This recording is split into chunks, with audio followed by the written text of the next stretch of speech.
Shalom Bapak Ibu yang dikasihi Tuhan Yesus Kristus. Kita berjumpa kembali dalam program CMC Ginosko. Tema hari ini berjudul Hadapi Krisis dengan Iman, Pengharapan, Kasih. Mungkin saudara mengalami krisis ekonomi, krisis kesehatan, krisis rumah tangga, ya. Semua aspek kehidupan hadapilah dengan iman, pengharapan, dan kasih. 1 Korintus 13 ayat 13. Demikianlah tinggal ketiga hal ini, yaitu iman, pengharapan, dan kasih. Dan yang paling besar di antaranya ialah kasih. Saudara yang kekasih dalam Kristus, apakah yang disebut dengan iman? Iman adalah Ibrani 11 ayat 1, dasar dari segala sesuatu yang kita harapkan dan bukti dari segala sesuatu yang tidak kita lihat.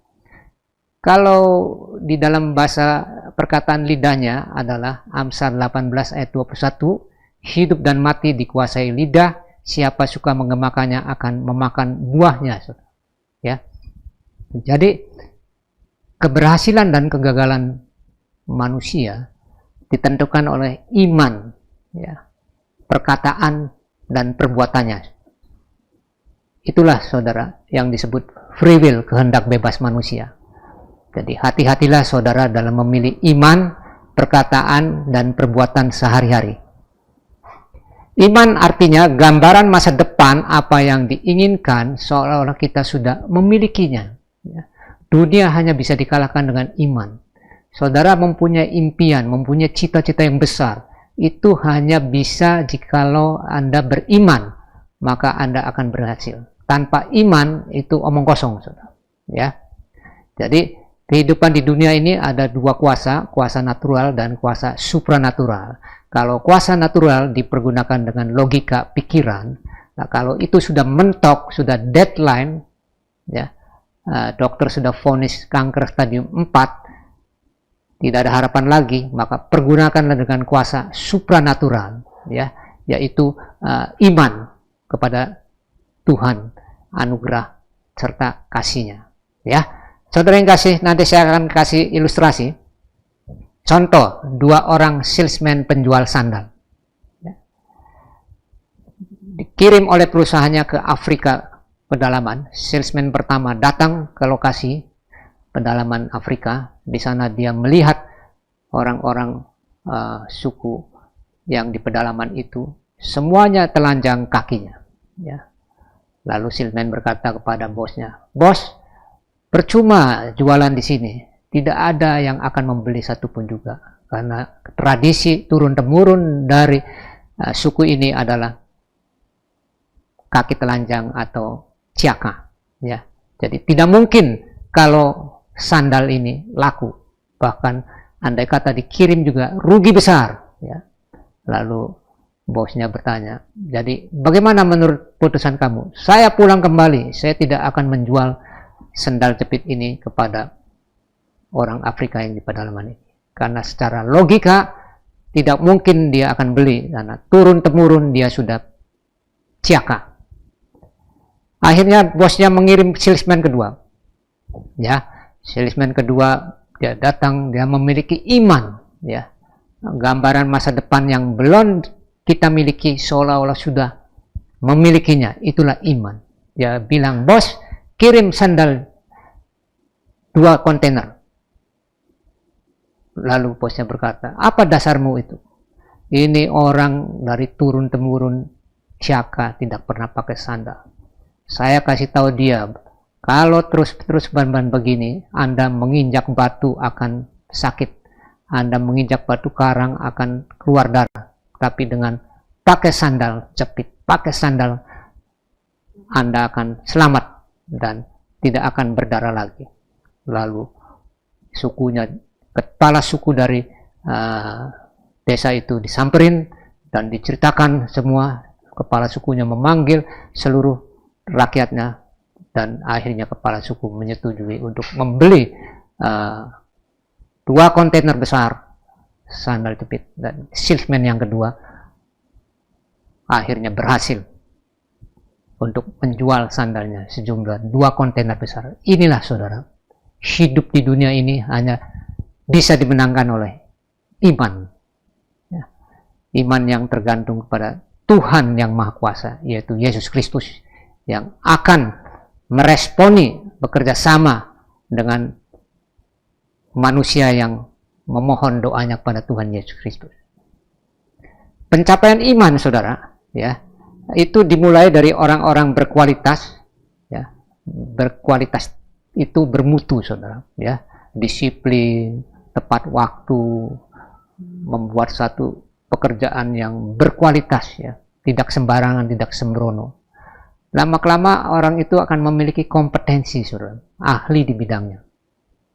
Ya, andai kata saudara pemain keyboard, ya, ditingkatkan lagi, belajar lagi, berkualitas, akhirnya menjadi ahli pemain keyboard.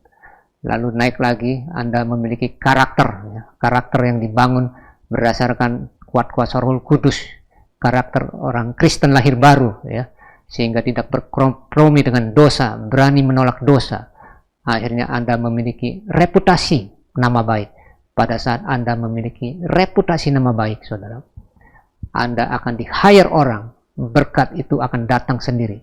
Orang berbondong-bondong akan mencari Anda. Ya. Kalau Anda di bidang pengkhotbah, maka orang akan mencari Anda terus-menerus, karena Anda memiliki reputasi nama baik. Ya. Kalau Anda pemain keyboard yang baik, maka orang akan berbondong-bondong mencari Anda pemain keyboard yang terbaik. Ya. Kalau Anda penyanyi yang terbaik, maka Anda akan dicari orang karena reputasi Anda menyanyikan lagu suara yang terbaik. Itulah yang disebut reputasi, saudara. Ya. Jadi jangan harap saudara kalau tidak memiliki reputasi menjadi the great leader, mencapai satu impian. Ya. Kejarlah reputasi itu disertai dengan kompetensi dan karakter. Nah, reputasi itu bisa dihasilkan dari kerja keras plus kreatif, saudara. Ya, nah, jadi saudara memiliki kompetensi, kerja keras plus kreatif. Ada kesaksian seorang ibu-ibu pengusaha kecil UKM menjual kue pisang, dulunya satu bungkus satu daun saja hijau, tidak ada perubahan. Ya, setelah di coaching, ya, jadi dulunya hanya satu saja, bahan daun saja, harga murah 2.500, pakai gula pasir murah, pisang asal saja, polos satu warna. Setelah di coaching, bungkusnya menjadi dari plastik bening transparan, warnanya 4 rupa, pink, strawberry, hijau pandan, putih vanila, dan coklat. Ya, gula pasirnya berkualitas, pisangnya berkualitas, dan harganya 5.000, saudara. Ya, dinaikkan 5.000, dari 2.500 menjadi 5.000, tetapi dengan berkualitas. Nah, akhirnya orang beli, mencoba, dan puas, dan akhirnya dia membuka franchise di mana-mana. Inilah yang disebut kompetensi orang yang ahli dalam bidangnya, saudara. Jikalau saudara tidak memiliki kompetensi, ya kerja keras plus rutin, ya. Ibarat pergi pagi, pulang petang, hanya sebagai karyawan, itu boleh-boleh saja, saudara, ya. P10 pergi pagi, pulang petang, penghasilan pas-pasan, potong pinjaman, langsung pingsan, saudara, ya. Karena apa? Karena tidak kreatif, ya. Pergi pagi ke kantor jam 8, pulang jam 4, langsung tidur, nggak kemana-mana, ya. Jadi harus ada perubahan. Kalau tanpa perubahan, ya kita tanpa memiliki kompetensi, ya kita juga tidak bisa mencapai satu impian yang besar, saudara. Yang kedua, pengharapan, ya. Di dalam Ibrani 6 ayat 19, pengharapan itu adalah sau yang kuat dan aman bagi jiwa kita yang telah dilabuhkan sampai ke belakang tabir. Ibarat sebuah kapal besar, saudara, berlabuh dari Jakarta ke Surabaya. Sampai Surabaya itu kita mengharapkan supaya sampai tujuan itu aman dan selamat tercapai setelah berlabuh dan membuang jangkar dalam laut, berhenti, itu yang disebut sau. Nah, iman ini hanya bisa dikejar dan bisa dicapai dengan pengharapan, saudara. Ya, orang tanpa pengharapan, saudara, lemah semangatnya. Ya, tapi orang memiliki pengharapan, saudara, bangkit semangatnya karena ingin mengharapkan sesuatu hidup berhasil, hidup bahagia, ya, hidup yang dihargai orang lain, hidup yang bermartabat, saudara, hidup yang mapan, yang berkecukupan, ya, tidak hutang ke sana ke sini, tidak minta-minta uang ke sana ke sini, ya. Itulah yang diharapkan, saudara. Itu yang disebut pengharapan, ya. Dengan apa pengharapan itu dikejar? Dengan apa pengharapan itu artinya itu menunggu-nunggu, saudara, ya. Dengan firman Tuhan, ya. Kita kupas. Pengharapan artinya perjanjian yang dibuat dari Tuhan kepada manusia melalui firman Tuhan atau Alkitab. Pengharapan adalah perjanjian alias MOU, artinya sebuah dokumen legal yang menjelaskan persetujuan antara dua belah pihak. Allah memberikan satu firman Tuhan kepada kita, ya, bahwa Dia mengadakan perjanjian dengan manusia bahwa barang siapa yang percaya kepada Yesus Kristus, ya, maka jiwanya diselamatkan, bahkan bukan itu saja, hidupnya diberikan hidup yang berkelimpahan, saudara. Inilah satu perjanjian, satu pengharapan, pengikatan dalam firman Tuhan, ya. Oleh karena itu, saudara, tidak ada jalan lain. Kompas kehidupan manusia orang Kristen adalah firman Tuhan, Alkitab yang sehari-hari saudara harus baca, harus renungkan, ya, karena dari situlah sumber segala jawaban, saudara, ya. Apakah saudara sedang mengalami musibah, malapetaka, sakit penyakit, di PHK, ya, terus keluarga tidak bahagia, ya, hidup yang tidak berkecukupan, semua ada janji-janji Tuhan di firman Tuhan, ya. Di dalam 2 Timotius 3 ayat 16, segala tulisan yang diilhamkan Allah memang bermanfaat untuk mengajar, untuk menyatakan kesalahan, untuk memperbaiki kelakuan, dan untuk mendidik orang dalam kebenaran, saudara, ya. Tidak ada jalan lain, saudara, untuk hidup di dalam kebenaran. Ini satu-satunya adalah firman Tuhan yang merubah hidup kita, saudara, ya. Dari kurang benar menjadi benar, dibenarkan dengan hidup yang selalu dipimpin kebenaran.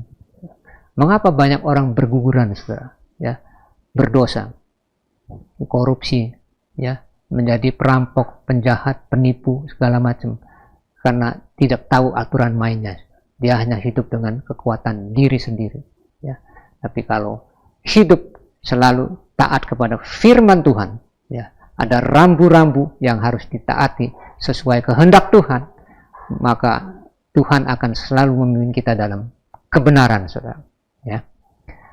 Jadi meninggikan firman Tuhan, ya, apa saja kita mulai dari budaya, filsafat, peraturan manusia, firman Tuhan, ya.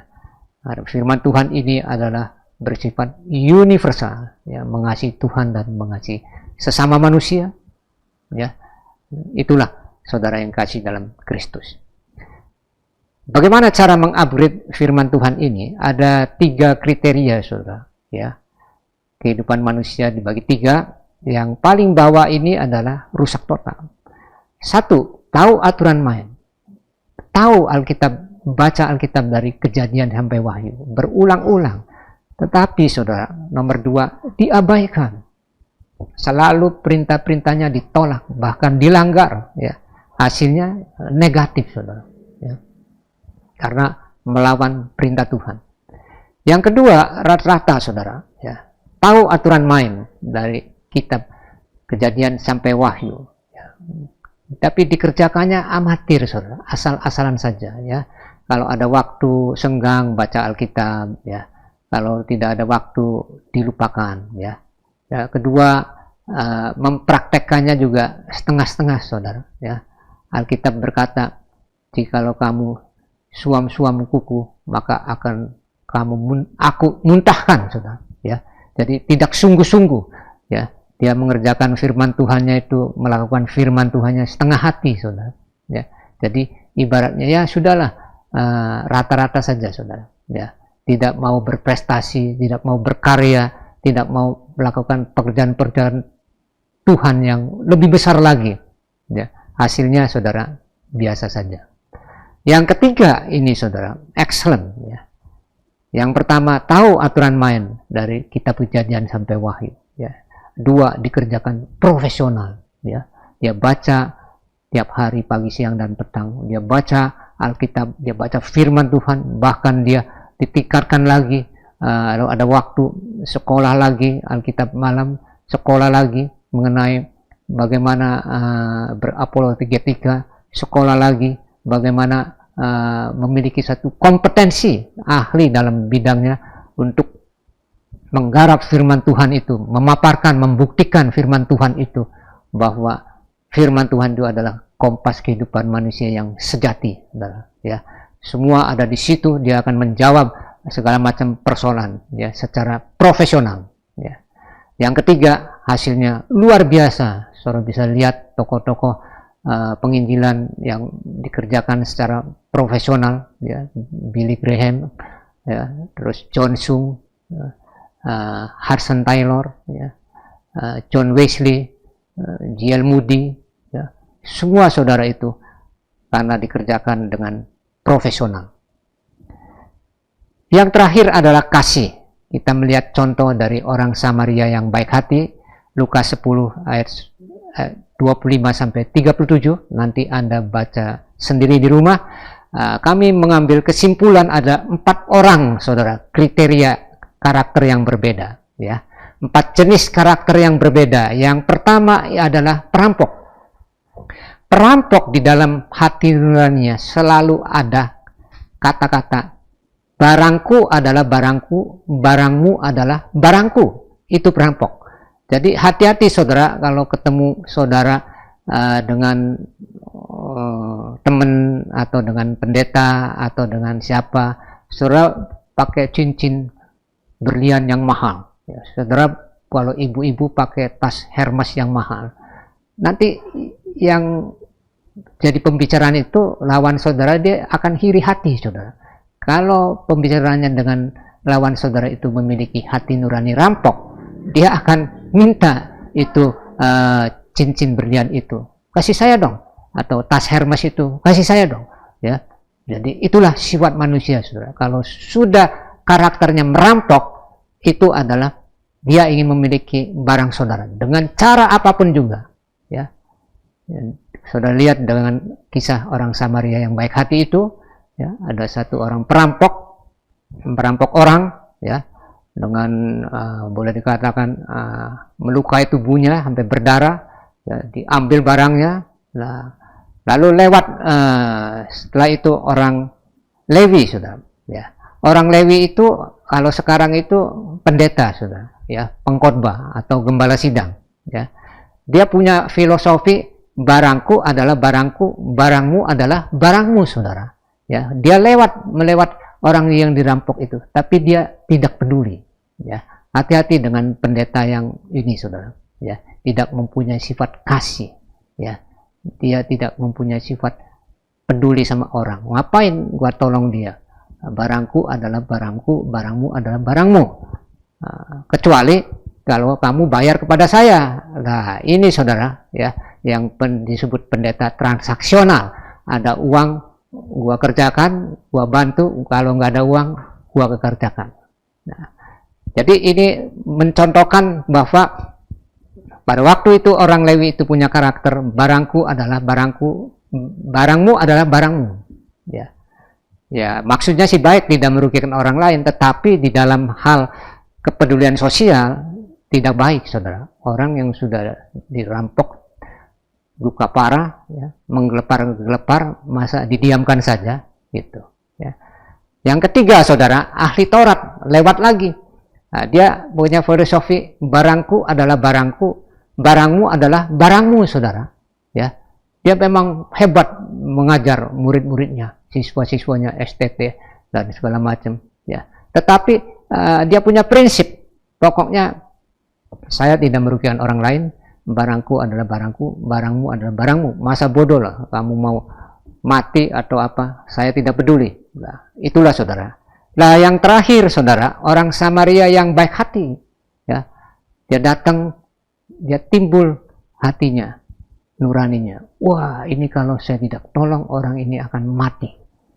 Lalu dia ambil itu orang yang terkapar itu, dia naikin ke keledainya dan dia bawa ke rumah sakit.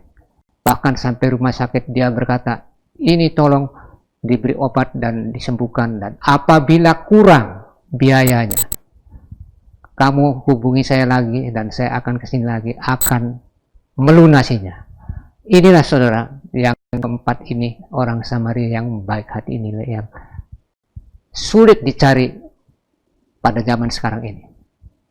Tapi kiranya dengan adanya ilustrasi ini, saudara akan terbuka bahwa kekristenan adalah dari buahnya, ya, bukan dari lamanya Anda menjadi orang Kristen, tapi dari buah perilakunya yang Anda lakukan dari hari ke hari kepada masyarakat umum di sekitar kita, berbuat baik. Ya, itulah saudara mengenai kasih. Ya, bahkan Alkitab mengatakan di dalam Korintus, tanpa kasih ibaratnya tong berbunyi kosong, saudara. Omong kosong. Ya, buktikan Anda dengan kasih, ya, karena kasih ini adalah memberikan dampak yang baik kepada sesama manusia. Di dalam 4 ayat 17, jadi jika seseorang tahu bagaimana ia harus berbuat baik, tetapi ia tidak melakukannya, ia berdosa. Ya, kesimpulan, keputusan di tangan Anda, saudara. Ya, Anda ingin berhasil, lakukanlah ketiga hal ini. Yang pertama adalah memiliki iman, impian, dream yang besar, ya, jangan yang kecil, saudara. Ya, tujuan saudara, keberhasilan saudara di masa depan, ya, tentukan dari sekarang, berdoa kepada Tuhan Yesus Kristus untuk menyetujui dan mengabulkan, asalkan sesuai dengan kehendak Tuhan. Yang kedua, di dalam proses pencapaian iman itu adalah pengharapan, saudara. Ya, jangan bergantung pada manusia. Mungkin manusia akan mengejek saudara. Tidak mungkin cita-cita saudara terkabulkan. Tapi kepada firman Tuhan, janjinya iya dan amin.